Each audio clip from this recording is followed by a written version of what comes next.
16 फरवरी को crime branch की unit 7 ने एक लेडी और एक मेल को 3 kg 641 ग्राम मेफेड्रॉन के साथ कस्टडी में लिया था।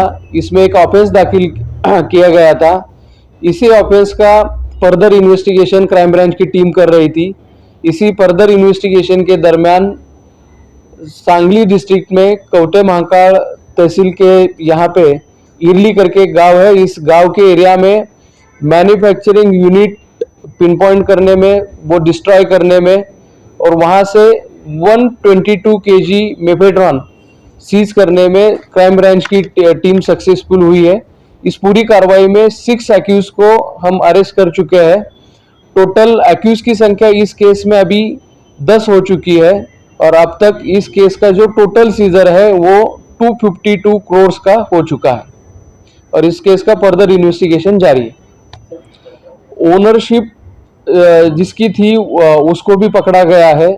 इन 6 एक्यूज में उसका भी नाम है और जो मेन मैन्युफैक्चरर था, जो बनाता था, जिसके पास टेक्निकल नो हाउ था पूरा, उसको भी हम अरेस्ट कर चुके हैं।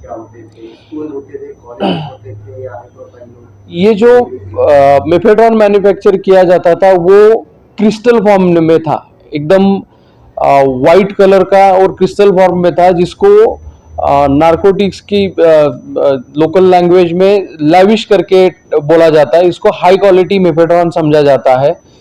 वो बहुत ही हायर रेट से लोकल मार्केट में बेचा जाता था और ये ग्रुप की अपनी एक डिस्ट्रीब्यूशन चेन है। सांगली में मैन्युफैक्चर करने के बाद अलग लोगों को ये रिस्पॉन्सिबिलिटी दी जाती थी कि डिस्क्रीटली ये पूरा जो कंसाइनमेंट है मुंबई तक पहुंचाते थे और यहाँ से अपने डिस्ट्रीब्यूटर के माध्यम से ये लोकली सर्कुलेट होता था। ये फैक्ट्री कब से चला रही है? प्राइमरी इन्वेस्टिगेशन में ये रिवील हो चुका है कि पिछले 7 महीने से ये फैक्ट्री चल रही थी। इसकी जानकारी आप लोगों को कब मिली? 16 फेब को ऑफेंस दाखिल होने के बाद फर्दर इन्वेस्टिगेशन में, यानी कि एक्यूज का इंट्रोगेशन और टेक्निकल इन्वेस्टिगेशन के बेसिस पे हम ये पिन पॉइंट करने में सक्सेसफुल हुए। महिला जो है वो कुर्ला एरिया की रहने वाली है। वो एक ड्रग पेडलर ही है।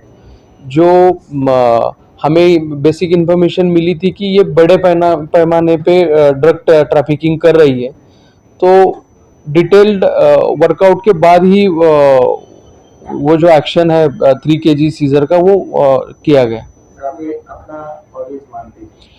ये जो मैन्युफैक्चरिंग का ग्रुप हमने पकड़ा है, उनका टारगेट यही था कि हाई क्वालिटी मेफेड्रॉन प्रोड्यूस करना और उस मेफेड्रॉन को हायर रेट्स पे बेचना।